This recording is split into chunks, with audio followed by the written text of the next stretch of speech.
मैं doctor Mamta Sharma, associate professor political science, government college Behror. विद्यार्थियों, आज के इस वीडियो में हम बीए पार्ट थर्ड का first paper western political thought के अंतर्गत कार्ल मार्क्स को समझेंगे। कार्ल मार्क्स, जैसा कि आपको पता है कि राजनीति चिंतन के इतिहास में कार्ल मार्क्स को एक वैज्ञानिक समाजवाद के जनक के रूप में हम जानते हैं। उनके दर्शन ने समूचे संसार में हलचल मचा दी।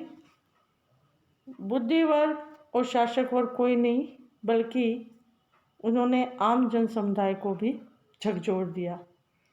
20वीं शताब्दी में उनके विचारों ने इतना ज़्यादा अपने विचारों को उन्होंने दुनिया में बढ़ाया कि उनकी तुलना महात्मा बुद्ध, ईसा और मोहम्मद से की जा सकती है। पश्चिमी दुनिया में ईसाईयत और इस्लाम के बाद साम्यवाद जैसा कोई जन आंदोलन नहीं हुआ। कार्ल मार्क्स के बारे में हम उसके परिचय में हम देखेंगे कि कार्ल मार्क्स अर्थशास्त्री, पत्रकार, क्रांतिकारी और साम्यवादी नेता और इतिहास के भौतिक व्याख्याकार के रूप में बहुत प्रख्यात है। मार्क्स ने विश्व को वह दर्शन दिया जो साम्यवाद का आधार बना। मार्क्स द्वारा समाज के आर्थिक एवं भौतिक विश्लेषण में अपनाई गई दृष्टि को मार्क्सवाद कहा जाता है। सत्य तो यह है कि मार्क्स के विचारों का अध्ययन किए बिना समाजवाद का अध्ययन अपूर्ण माना जाता है। संक्षेप में, मार्क्सवाद प्रथम दर्शन है जिसने द्वंद्वात्मक भौतिकवाद, इतिहास की आर्थिक व्याख्या प्रस्तुत की। इसी ने वर्ग संघर्ष और अतिरिक्त मूल्य के सिद्धांत और पूंजीपति समाज की आवश्यक क्षति पर विशेष रूप से जोर दिया। कहने का अभिप्राय यह है कि मार्क्सवाद पहला दर्शन है जिसने सर्वहारा वर्ग के प्रभुत्व को स्थापित करने के लिए एक व्यावहारिक कार्यक्रम प्रस्तुत किया और मार्क्सवाद को आधुनिक समाज का भौतिकवादी विश्लेषण करना उचित होगा। सबसे पहले हम देखेंगे कि मार्क्स की कौन कौन सी रचनाएं हैं जो फेमस हुई। इसके अंतर्गत हम सबसे पहले the communist manifesto, class struggle in France. Communist manifesto के बारे में मैं कुछ बताना चाहूँगी, जो कि इसकी सबसे प्रमुख कृति रही है। कम्युनिस्ट मैनिफेस्टो वैज्ञानिक कम्युनिज्म का पहला दस्तावेज है। ऐतिहासिक भौतिकवाद की सैद्धांतिक प्रस्तावनाओं के आधार पर कम्युनिस्ट घोषणा पत्र के रचयिताओं ने यह सिद्धांत साफ साफ निरूपित किया कि वर्ग रहित विग्रहपूर्ण समाजों में विकास की प्रेरक शक्ति वर्ग संघर्ष ही होता है। इसी के साथ साथ उन्होंने क्लास स्ट्रगल इन फ्रांस की बात कही। इन्हीं की रचनाओं में the poverty of philosophy, the civil war in France, class struggle in France, इन सभी रचनाओं के प्रतिपादक कार्ल मार्क्स ही रहे हैं। कार्ल मार्क्स के इन विचारों के अंतर्गत हम देखेंगे कि मार्क्स के विचारों के स्रोत कौन कौन से रहे, क्या क्या सोर्सेस थे जिसके द्वारा मार्क्स के ऊपर उनका प्रभाव भी पड़ा और उन्होंने अपने चिंतन का इसके अंतर्गत उनको आधार भी बनाया। मार्क्स वैज्ञानिक समाजवाद का जनक है। इस दृष्टि से उसकी विचारधारा मौलिक विचारधारा मानी जाती है, परंतु यह भी उल्लेखनीय है कि मार्क्स ने अपनी विचारधारा के निर्माण में जिन भिन्न भिन्न सिद्धांतों का प्रतिपादन किया वे उनके मौलिक सिद्धांत नहीं है। मार्क्स की विचारधारा के प्रमुख स्रोत निम्नलिखित है, जिसके अंतर्गत हम देखेंगे। सबसे पहले ब्रिटिश अर्थशास्त्रियों का शास्त्रीय चिंतन। मार्क्स का प्रमुख प्रेरणा स्रोत 19वीं सदी में ब्रिटिश अर्थशास्त्रियों का शास्त्रीय चिंतन था। मार्क्स का समाज अर्थशास्त्रीय चिंतन उसी से निश्चित है। मार्क्स ने एडम स्मिथ, रिकार्डो आदि अर्थशास्त्रियों द्वारा प्रतिपादित श्रम आधारित मूल्य सिद्धांत, अतिरिक्त मूल्य सिद्धांत आदि का पूर्ण प्रयोग किया, लेकिन उनकी दिशा बदल दी। ब्रिटिश अर्थशास्त्रियों ने उन्हें पूंजीपतियों के हित में प्रतिपादित किया था, अतः मार्क्स ने उनका प्रयोग श्रमिकों के हित में पूंजीपति द्वारा किए जाने वाले शोषण का पर्दाफाश करने के लिए किया। इसी तरह से फ्रेंच समाजवादियों का चिंतन। फ्रांस में साइमन, चार्ल्स कुरियन और प्रोडर आदि चिंतकों द्वारा जिस समाजवाद का प्रतिपादन किया गया था उसका स्वरूप यद्यपि काल्पनिक था, तथापि वह अपने चरित्र में क्रांतिकारी भी था। उत्पादन के साधनों के स्वामित्व का सिद्धांत, श्रमिकों का उत्थान और उनके शोषण करने वाले वर्ग के विनाश का सिद्धांत और वर्गहीन समाज की स्थापना का विचार आदि मार्क्स ने फ्रांसीसी चिंतन से भी ग्रहण किए। इसी तरह हीगलवादियों के विचार। हीगल की द्वंद्वात्मक पद्धति ने कार्ल मार्क्स को सर्वाधिक प्रभावित किया। हीगल की वह दृष्टि उनके लिए महत्वपूर्ण थी जो मनुष्य के इतिहास, उनके विकास क्रम को द्वंद्वात्मक आधार पर समझने समझाने की कोशिश करती थी। हीगल की भांति मार्क्स ने भी ये स्वीकार किया कि ऐतिहासिक विकास की प्रक्रिया द्वंद्वात्मक है। हीगल की भांति मार्क्स के सामाजिक दर्शन का लक्ष्य भी दोहरा था और सामाजिक विकास के जिस दर्शन का निर्माण इन दोनों व्यक्तियों ने किया था उसमें यह भी शामिल था कि उसमें भाग लेने वाले उसे प्रभावित करें। अतः हीगल की भांति कार्ल मार्क्स का दर्शन भी सामाजिक दर्शन था। इसी तरह उस समय की सामयिक और आर्थिक परिस्थितियों में भी मार्क्सवादी दर्शन का जन्म यूरोप के नवीन युग के इतिहास के लिए काफ़ी अर्थपूर्ण वर्षों में हुआ था। संक्षेप में मार्क्स के द्वारा दिए गए इस एस्पेक्ट के अंतर्गत वेपर ने इनके बारे में कहा है कि मार्क्स की गिनती विश्व के सर्वाधिक महत्वपूर्ण राजनीतिक दार्शनिकों में होनी चाहिए, क्योंकि उसने विश्व को न केवल एक नवीन क्रांतिकारी विचारधारा दी बल्कि उस विचार के द्वारा विश्व के इतिहास की दिशा ही बदल दी। तत्पश्चात हम देखेंगे कि why we call Karl Marx father of scientific socialism, कि कार्ल मार्क्स को वैज्ञानिक समाजवाद का जनक क्यों कहा जाता है। इसके अंतर्गत हम एक दो बातें इसके अंतर्गत देखेंगे कि कार्ल मार्क्स आधुनिक युग का एक दार्शनिक है जिसने न केवल समाजवादी विचारधारा का प्रतिपादन किया अपितु सामाजिक और आर्थिक व्यवस्था में परिवर्तन लाने के वैज्ञानिक नियमों की खोज भी की। कार्ल मार्क्स का अमर ग्रंथ कैपिटल तथा कम्युनिस्ट मैनिफेस्टो समस्त सामाजिक विचारों की खान मानी जाती है और मार्क्सवादी समाजवाद को प्राय वैज्ञानिक समाजवाद के नाम से ही पुकारा जाता है। तत्पश्चात हम देखेंगे major principles of Karl Marx. Karl Marx को वैज्ञानिक समाजवाद का प्रवर्तक माना जाता है। मार्क्स के पूर्ववर्ती विचारकों ने नवयुग के सपने लिए थे, किंतु मार्क्स ने उन सपनों को साकार करने के भी प्रयास किए और मार्क्स ने अपने विचारों को वैज्ञानिक समाजवाद बदलाया। उसने अपने विचारों को वैज्ञानिक इसलिए कहा कि उसने एक वैज्ञानिक की भांति समाज के स्वरूप एवं विकास के नियमों की खोज करने का प्रयत्न किया था। उसने यह पता लगाया कि समाज में परिवर्तन क्यों होते हैं और भविष्य में भी ये परिवर्तन किस प्रकार से और किस दिशा में होंगे। वह इस निष्कर्ष पर पहुंचता है कि मानव समाज में परिवर्तन अकस्मात नहीं होते हैं अपितु कुछ विशिष्ट नियमों के अनुसार होते हैं। इस आधार पर कार्ल मार्क्स के सिद्धांतों को मार्क्सवाद कहा जाता है और इसके प्रमुख सिद्धांत निम्नलिखित है। द्वंद्वात्मक भौतिकवाद, जिसे हम डायलेक्टिक मेटलिज्म कहते हैं, इतिहास की आर्थिक व्याख्या, वर्ग संघर्ष का सिद्धांत और अतिरिक्त मूल्य का सिद्धांत। आज के हम वीडियो में सबसे पहले कार्ल मार्क्स के डायलेक्टिक मेटलिज्म के कंसेप्ट को समझेंगे। द्वंद्वात्मक भौतिकवाद। द्वंद्वात्मक भौतिकवाद का सिद्धांत कार्ल मार्क्स के संपूर्ण चिंतन का मूल आधार है। इस सिद्धांत के प्रतिपादन में मार्क्सवाद ने द्वंद्वात्मक का विचार हीगल की द्वंद्वात्मक पद्धति से ग्रहण किया और भौतिकवाद का दृष्टिकोण अपनाया।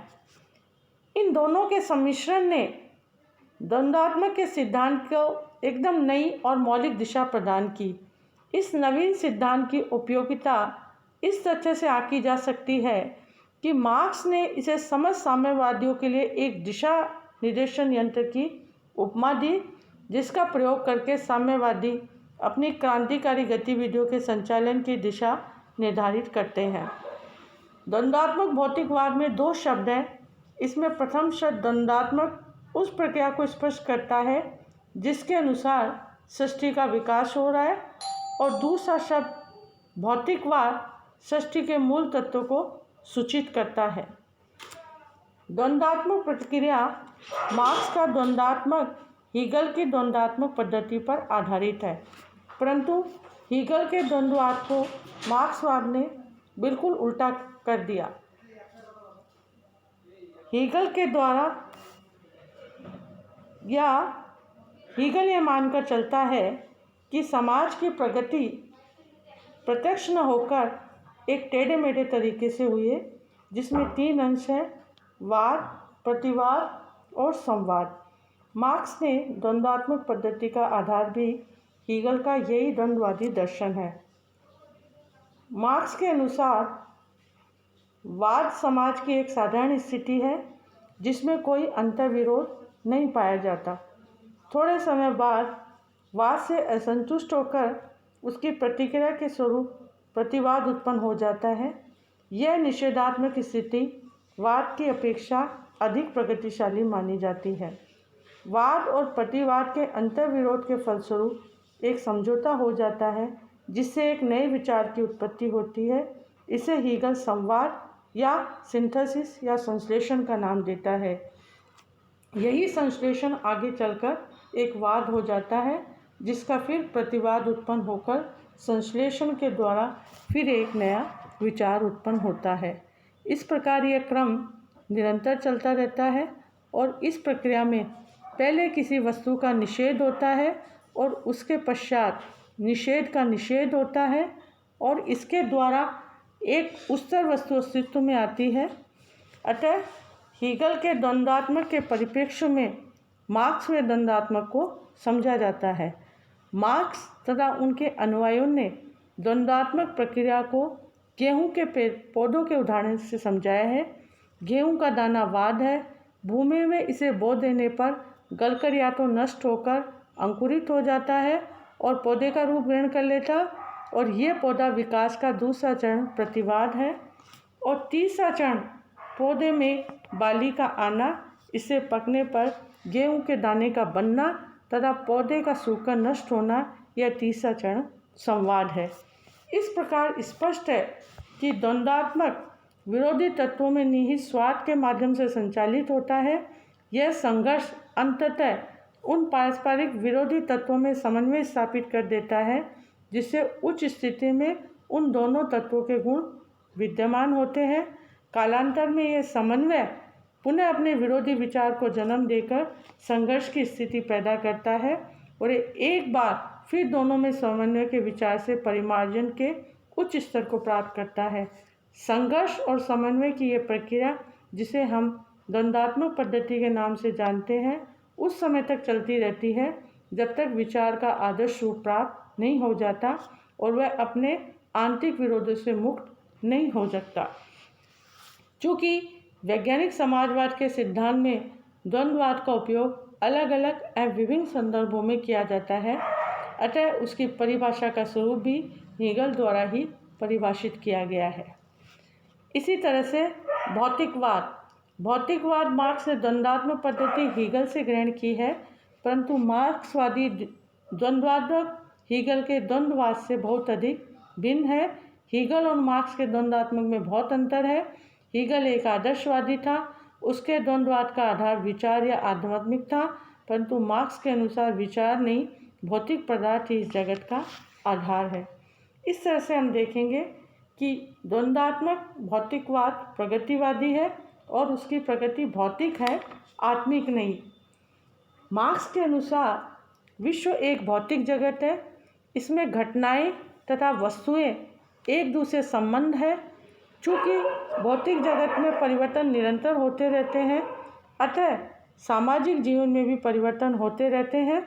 इन परिवर्तनों का कारण कोई दैवीय सत्ता है, ईश्वरीय नियम नहीं है, प्रत्युत भौतिक परिस्थितियों का होना है।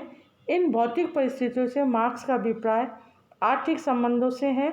मार्क्स के अनुसार पदार्थ अर्थात भौतिक जगत द्वंद्वात्मक पद्धति के माध्यम से अपनी यात्रा पर अग्रसर है और उनके विभिन्न रूप उनकी इस यात्रा के विभिन्न पड़ाव है।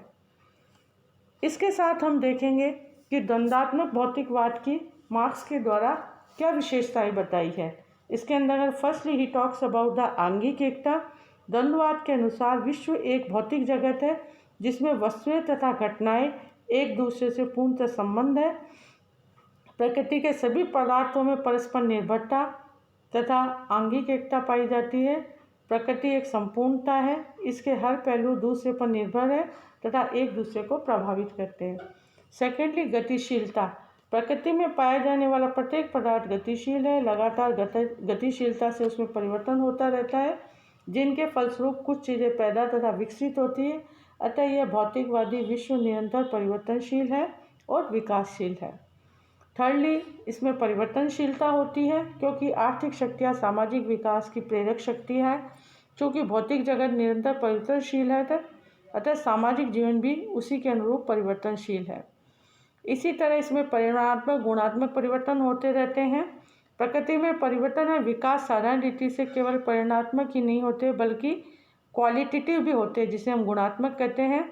और गुणात्मक परिवर्तन के साथ साथ क्रांतिकारी रीति से होता है और पुरानी चीज़ें नष्ट होकर नई चीज़ों में परिवर्तित हो जाती है। इसी तरह से क्रांतिकारी प्रक्रिया इसके अंतर्गत होती है। वस्तुओं में गुणात्मक परिवर्तन धीरे धीरे न होकर शीघ्रता के साथ तथा अचानक होते हैं।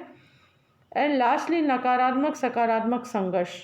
प्रकृति की हर चीज़ में अंतर्विरोध होता है।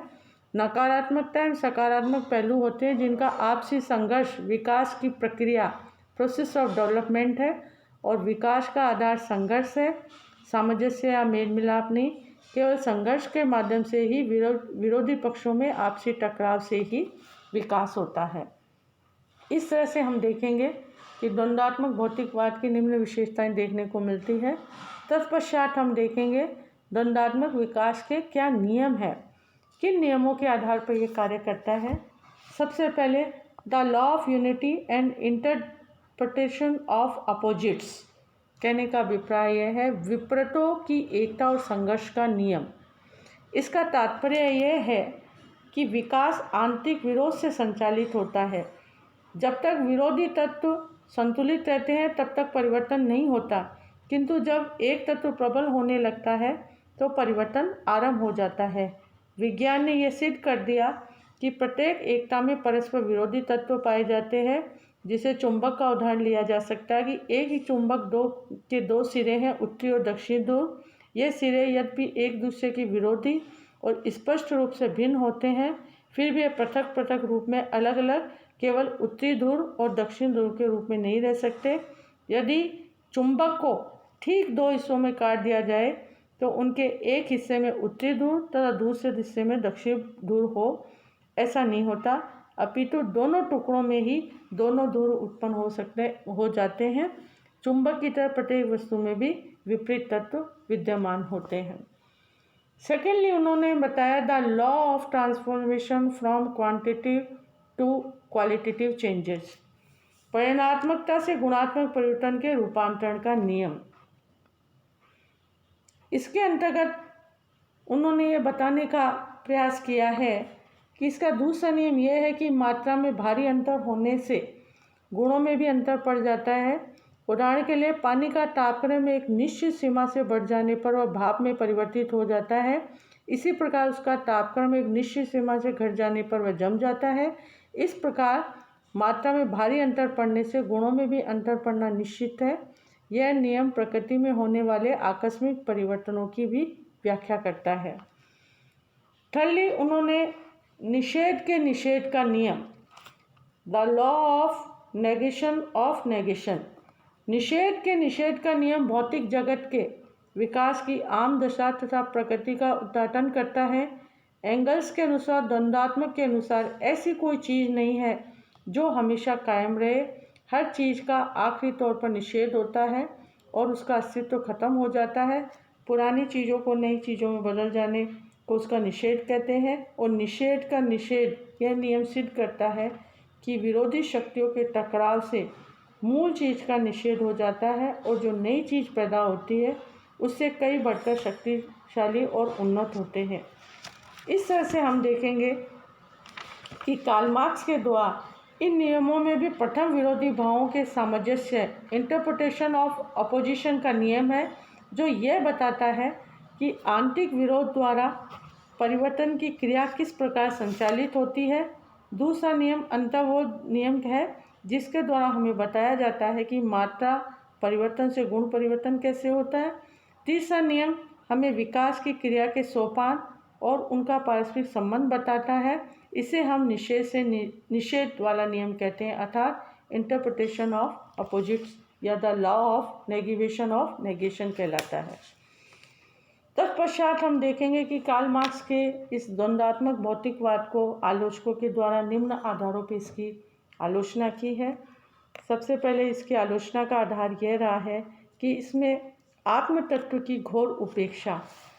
मार्क्स ने पदार्थ अथवा इंद्रियों से प्राप्त होने वाले ज्ञान को ही प्रामाणिक माना है और आत्म तत्व की घोर उपेक्षा की है, किंतु इंद्रियों से न दिखाई देने पर भी हमें अपनी आत्मा की अनुभूति इतनी प्रबलता से होती है कि इसको अस्वीकार नहीं किया जा सकता। सेकेंडली, भौतिकवाद की धारणा अस्पष्ट एवं गूढ़। आलोचकों का मानना है कि मार्क्स ने अपने ग्रंथों में भौतिकवाद की सुस्पष्ट व्याख्या नहीं की है। उसने यह सिद्ध करने का प्रयत्न नहीं किया कि पदार्थ किस प्रकार गति करते हैं। वस्तुतः मार्क्स का द्वंद्वात्मक भौतिकवाद अत्यंत ही रहस्यमय दिखाई देता है और इस संबंध में वेपर ने लिखा है कि द्वंद्वात्मक की धारणा अत्यंत गूढ़ एवं अस्पष्ट है। थर्डली, भौतिकवादी दर्शन। मार्क्स का दर्शन अत्यंत भौतिकवादी है। उनका विचार है कि मानवीय चेतना भौतिक तत्वों के अधीन होती है। मानव जीवन में भौतिक संतुष्टि ही मानसिक संतुष्टि की आधारशिला और मानव जीवन का सर्वोत्तम लक्ष्य है। आलोचकों के अनुसार केवल भौतिकवादी दर्शन के आधार पर एक आदर्शवादी दर्शन की सृष्टि नहीं की जा सकती। वस्तुतः मनुष्य में जो कुछ चेतना है उसी का महत्व उसके क्रियाकलापों से अधिक है। फोर्थली, चेतन तथा जड़ पदार्थों का संचालन। मार्क्स चेतन तत्वों का शोध भी जड़ पदार्थों से मानता है, जबकि संसार में सर्वत्र चेतन व्यक्ति द्वारा जड़ शक्ति के संचालन के उदाहरण देखे जाते हैं। वस्तुतः जड़ पदार्थ में कोई गति स्वयं नहीं उत्पन्न हो सकती। मार्क्स उसे स्वयं गतिशील और विकासशील मानना तर्कसंगत प्रतीत नहीं होता। इसी तरह द्वंद्वात्मक पद्धति का विकास एक कपोल कल्पना है। मार्क्स का यह विचार तर्कसंगत नहीं है कि सृष्टि में संपूर्ण विकास द्वंद्वात्मक पद्धति से ही होता है। गेहूं के बीज के अनुकूल परिस्थितियों में स्वयं स्वाभाविक विकास होता है। इससे किसी व्यक्ति को तब तक वाद प्रतिवाद और संवाद नजर नहीं आता जब तक कि उसने हीगल और मार्क्स के दर्शन को अच्छे से समझ ना लिया हो। अतः द्वंद्वात्मक पद्धति में विकास की प्रक्रिया केवल हीगल और मार्क्स के मस्तिष्क की ही कल्पना मानते हैं। एंड लास्टली, प्रमाणों के बजाय दृष्टांतों पर बल। आलोचकों का मानना है कि मार्क्स की द्वंद्वात्मक पद्धति को पुष्ट करने के लिए केवल दृष्टांत ही दिए गए हैं, इसका कोई ऐतिहासिक प्रमाण नहीं है। यह कैसे मान लिया जाए कि भौतिक जगत में जो नियम काम करते हैं वही नियम उसी रूप में मानव समाज में भी लागू होते हैं। इतनी आलोचना होने के पश्चात भी हम कार्ल मार्क्स के द्वंद्वात्मक भौतिकवाद के महत्व के बारे में ये बताने का प्रयास कर रहे हैं कि द्वंद्वात्मक भौतिकवाद के आधार पर मार्क्स ने उस नए समाज की स्थापना का तर्कपूर्ण औचित्य सिद्ध करना चाहता है जिसके भविष्य में निर्माण की वह कल्पना करता है, और गतिशीलता के आधार पर पूंजीवाद के नष्ट होने पर समाजवादी मार्ग की वह पुष्टि करता है। गुणात्मक परिवर्तन के आधार पर वह बतलाता है कि शोषण जब तक विशेष मंजिल तक पहुंचेगा, श्रमिक वर्ग की संख्या और शक्ति बढ़ेगी तो श्रमिक वर्ग क्रांति करेगा, न कि धीरे धीरे पूंजीवाद का अंत भी वह करेगा। इस तरह पूंजीवाद में ही उनके विनाश के बीज निहित है। आज के वीडियो में हमने कार्ल मार्क्स के द्वंद्वात्मक भौतिकवाद को समझा है। कार्ल मार्क्स के इसी सिद्धांत के तत्पश्चात हम इतिहास की आर्थिक और जो भौतिक व्याख्या की है, मेटलिस्टिक और इकोनॉमिक इंटरप्रिटेशन ऑफ हिस्ट्री जो है, उसको हम नेक्स्ट वीडियो में लेंगे। आज के वीडियो में हम इतना ही करेंगे। धन्यवाद।